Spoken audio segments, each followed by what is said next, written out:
everyone. Welcome to the Healing Migraines Naturally podcast. I'm your host, Dr. Leslie Caesar, and I am a naturopathic doctor, former chronic migraine sufferer. My mission in life is to help other women with chronic migraines rediscover a migraine-free life, restore their health so their body doesn't generate migraines anymore. They can get off their prescription medication and do it all without taking fistfuls of supplements. So welcome to the podcast. Today, I wanted to share actually a personal win with you guys that happened to me recently. So I am on a women's doubles tennis league and I just played in a match. Me and my partner, we won all 3 sets of the match. And so this was the first time. I've been playing in a women's doubles tennis league for 3 years now. And this is the first time that I've ever won all 3 sets. So I have been over the moon. So I wanted to share it with you guys. Now, many of you, maybe you are experienced tennis players and you're like, oh, what's the big deal about that? So I just want to tell you. So I have had a lifelong dream of playing tennis. Even when I was a little kid, I was just captivated by tennis. I would have a little racket and like a old stale tennis ball and I would hit against the garage door. I had one of those tennis trainers, which is like a tennis ball on a huge rubber band and attached to a weight. And then I would hit that by myself because I really never had anyone to play tennis with. And this is a sport where you have to have at least one other person, right? So I was just always fascinated with tennis. I always wanted to play tennis. I did when I was in middle school. For 2 summers in a row, I took a little 4-week Park District, kids tennis class taught by like a local gym teacher, on summer break. I mean, it wasn't like a tennis pro or anything like that. And so that was like my only formal experience playing tennis in my whole life. I just loved it. I always just dreamed of playing tennis. When I turned 50, as many women do when you reach a milestone birthday, particularly 50, I said to myself, this is not going to get any better here, right? I've already lived more than half my life. And why am I not acting on this dream? If I'm going to do this, I've got to do this now. Nothing tells you the clock is ticking more than hitting that 50th birthday, right? So my birthday's in June, and there's a tennis club very close to my house, less than 10 minutes from my house. I would go on the website. I would click the button to get the quote of how much it costs to join. I would drive by there and kind of go in the parking lot and just check things out. But I was so scared. I was so nervous to take that step and actually join the club and start to fulfill this dream. I was so nervous to do this. When I was growing up, I was always the kid that was picked second to last for the team in gym class. I never thought of myself as an athlete. And so my whole sort of image of myself was not athletic. The thought of joining this club and doing this and what am I doing and, what's going to happen? And I was just so nervous to do this. So it took me till December to actually join the club. And so one morning I got up and I was like, okay, I am just going to force myself to do this. Whatever happens, I'm getting in a car. I'm going to the club. I'm joining this club. I just drove over there. I don't even have a memory of driving there, right? It was just autopilot, go in there, join this club. I did it. I joined the club. And this was kind of mid-December, kind of right before Christmas. And this club, they have a specific class called Tennis in No Time. And it's designed to teach people that have never played tennis before to play tennis in 4 weeks. It's kind of like this. They've been doing it for decades. They know how to get people playing tennis in a 4-week period of time. Well, that was starting right in the beginning of January. So it was perfect timing. I signed up for the class and away I went. It was as much fun as I thought it was going to be. It was just a dream come true to get on that court, play tennis. And I started to remember the scoring again, the rules and so on that I had learned in middle school. And the program was fantastic. The tennis pros were great. The other people in the class were great. So from there, I could continue on with adult tennis lessons, which I did. And then in June 2023, I was eligible to play in women's doubles summer league. I did that, and the rest is history. I've been playing in a women's double league ever since. So there's sort of like a summer league, and then there's a league for the other 9 months of the year. One's an outdoor league, one's an indoor league. And so I just finished like my third summer of the summer league. I'm starting my third year of the indoor league. It's just been a dream come true. Since early 2023, so nearly 3 years now, I have been playing tennis consistently, if not once a week, twice a week, many times, even 3 times a week. Either the drill practice that I go to, maybe some match play, cardio tennis, which is really fun. I had no idea this existed. So it's like a cardio class where they're playing music and you're doing these different drills and hitting the balls to music and everything. That is totally fun. And just impromptu matches with the friends that I've made with the other women at the club. We might get together and just do some friendly match play. So for nearly 3 years now, I've been playing tennis very consistently, 2, sometimes 3 times a week. I have improved so much. I have never been in this level of physical fitness in my entire life. The other activity that I really enjoy doing is biking. And so that is an activity. Obviously, you can do that by yourself. I have done that a lot over the years, and certainly you're going to increase your physical fitness level doing biking. But tennis, right, it's like a whole nother level because you're playing a match for, like in the league, it's 2 hours. And so you're in a continuous sort of cardio state, but then you're also on top of that, you're sprinting around the court. So it's just a spectacular activity to increase your cardiovascular fitness, which I definitely have done over the past 3 years. I've also been doing some resistance training, and I've put on a lot of muscle mass, and I can really feel the improvement that gives me in my tennis game too, as well as in my day-to-day life. But my main priority with everything I do is like, okay, how's this going to improve my tennis game? Just being consistent with it has just been just so rewarding to feel and to see my own improvement over this time. So with the league that I'm in, we either play at our club or we might travel to another club. And my partner was a woman that I had never met before, never played with before. So before the match, we were just kind of talking and chit-chatting, kind of, how long have you been playing tennis, etc. And so I just told her like a little brief thing of my story. I just always had a dream of doing this and, started playing about 3 years ago and so on. So then we get out on the court, and it was like the Chariots of Fire music playing in my head the whole time. I mean, my partner and I, we had never played together before, but it was like we just like totally meshed the style of play that both of us have. And I would say kind of the way that we approached the strategy and so on was really compatible. So it was like I could just like, I knew, okay, she's going to move up. She's going to take that out of the air. It was like I could almost read her mind. We were just totally in sync. Also, I have to say, my sprinting, my endurance, everything came together for me. I was just like sprinting, taking these great shots. It was just amazing. It was like the culmination of all of the work that I have put in over the past 3 years. So we smoked them.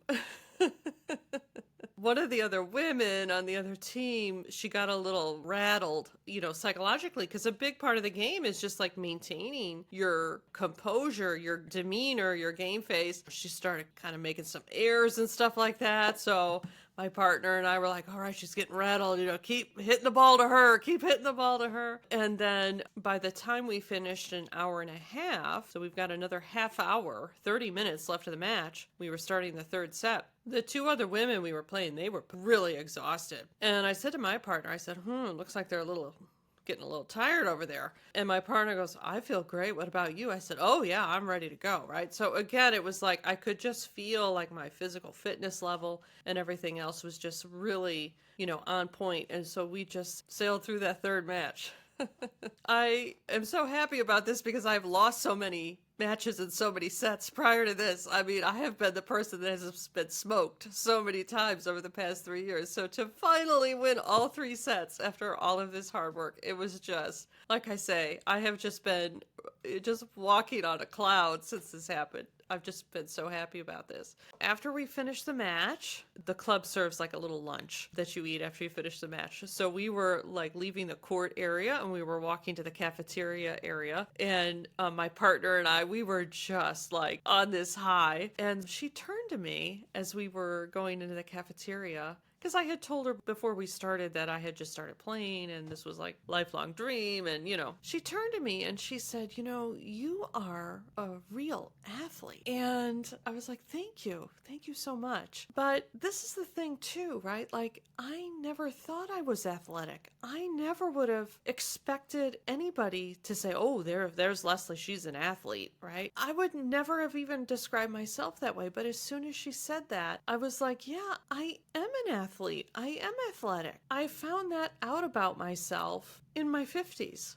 This is the other thing too. Like, we have this identity about ourselves. We have this conception that we have about ourselves, and that's who we are, right? I'm not athletic. I'm the person that was picked second to last in gym class every time. But is it really true, right? We don't want to hang on to these identities that aren't true or can be changed, right? So this has been another really mind-blowing experience doing this, because I've always wanted to play tennis. I didn't go into this thinking, oh, I want to turn myself into an athlete. Like, that wasn't my goal. But that's what I've discovered about myself. I'm athletic. I have athletic talent that I never realized wasn't evident in previous times of my life, since my perception of myself, the perception of the people that were the captains of the gym class picking the team, it wasn't true, right? I do have an athletic ability and some athletic talent. Like I say, we don't want to hang on to these identities and things like that. I've talked before about, like, I have a podcast.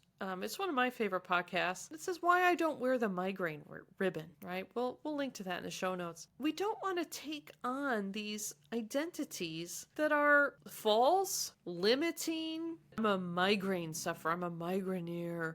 We want to understand our true identity. And these things, like whether or not we're good at sports, or whether or not we're picked in gym class, or whether or not we have migraines, we don't want to hang on to that. I mean, my goodness. The other thing that makes it so poignant to me as well is in 2012, so right before I turned 40, I got very, very sick. So I got the seasonal flu in March of 2012, and unfortunately, as can happen, kind of a 1 in a million shot, that sort of flipped my immune system, and my immune system started to attack my thyroid, basically destroyed my thyroid in about a 6-week period of time. So I started experiencing the symptoms of this in sort of like mid-April, beginning of May, right before my birthday. And by the time I did turn 40 in June that year, I mean, I was very, very sick. We had to surgically remove my thyroid. My thyroid was completely destroyed. The likelihood of it ever repairing itself was so slight, and the damage was so significant. We decided, my naturopathic doctor, myself, my endocrinologist, surgical consults, and then unfortunately, that wasn't just the magic bullet. I had fallen so far out of a state of health because of this that it took me several years to fully recover. For a while after this, I could not go up a flight of stairs without feeling like I was going to collapse at the top. I was very, very fatigued. Just the exertion of like going up one flight of stairs, my heart would pound and pound and pound, and I would feel very lightheaded, like I might collapse here, that type of feeling. My health was really, really decimated. And so to go from that at the age of 40 to recovering from that, and like I say, it did take several years of incremental improvements for me to get to the point where I could go up a flight of stairs comfortably, get back on my bicycle again, perform with my work at the high level that I do. But to go from there at age 40 to then at age 50, kind of embarking and fulfilling this lifelong dream that I have, and then being successful at it. And now I know that my heart can take it. I can run all over that court. I can keep my heart in a high cardio zone for a good 2 hours and walk off the court and feel totally fine. So this is really the potential that we have, the true miracle that our bodies actually are, that we can go from a state where we can't even go up a flight of stairs and our body is attacking and destroying an organ to 10 years later achieving this type of physical fitness and learning a new skill and actually, winning a match, all 3 sets. So I wanted to share this with you guys because I know a lot of you, you may be 40 and you may feel like you're 80, right? I've been there. And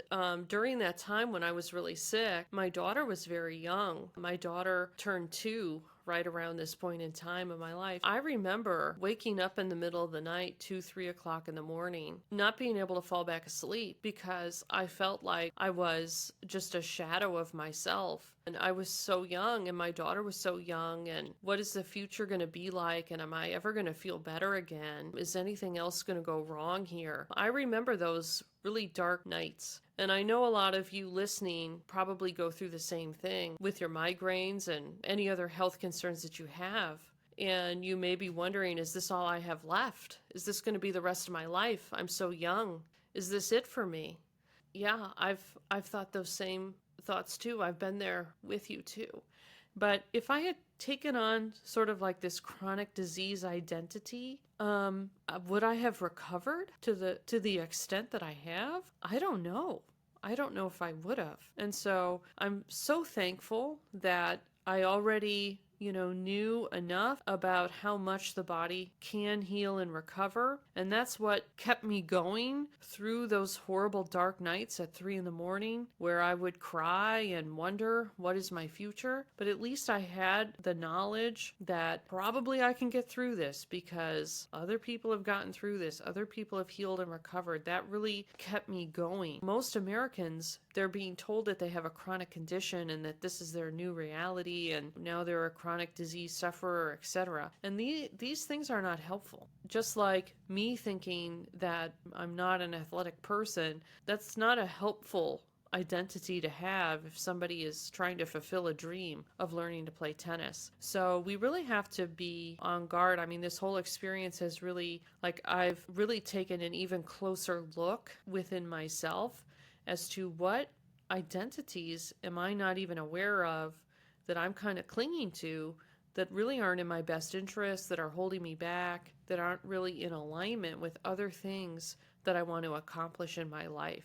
So this whole experience that I've gone through over the past 3 years with my tennis journey, it's really given me so many valuable lessons and so many valuable insights into myself. I'm telling you, with consistent effort, with good guidance, crying those tears in the middle of the night, but not losing hope and keep moving forward, you can recover. And you can, even older than you are now, embark on something totally new. You might say, well, it might be, I'm too old to do it. It sounds crazy to do something like that, but it's not. If you have a dream, if there's something that you want to do, let's do it, right? There's another birthday coming up, and it's never too late. And you might be really scared to do it. I took 6 months to join this club. I don't know how many times I went on the website of the club and got the quote of, the monthly membership fee and, booking an appointment to go in and then canceling it.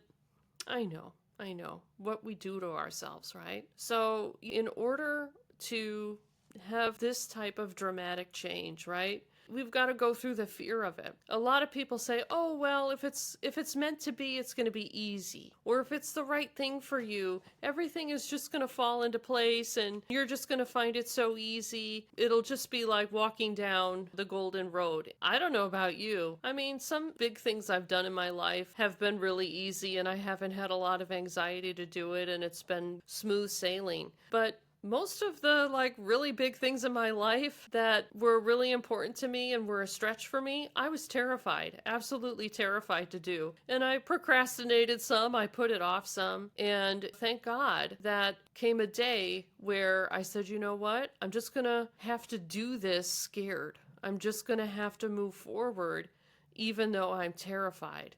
Because if I don't, then this is going to be something that just falls to the wayside for me. So, like I say, anything big that we do, I expect people to be terrified and to be nervous and to put it off a little bit. But if this resonates with you, don't put it off. You're going to have to do it afraid. That's been my experience. You can still do hard things afraid. It's the consistency of what I've done over these past 3 years too, right? It's just the incremental improvement, consistently showing up and continuing to move forward, right? And when we do that, it's amazing what we can accomplish and what our body is capable of. So thanks so much for listening. I hope you got a kick out of this and a kick out of me celebrating the first time I won 3 sets in 3 years of tournament play. So I haven't played yet. I haven't been slotted for a match again since this big 3-set win. We'll see when I get slotted. We've got kind of a big team, so we don't get slotted for every match. We kind of rotate around. So we'll see what the next one brings. But it really feels good to accomplish this. So thanks so much for listening. We'll see you on the next one. Before you go, please like and subscribe and help us grow. I'll talk to you guys soon.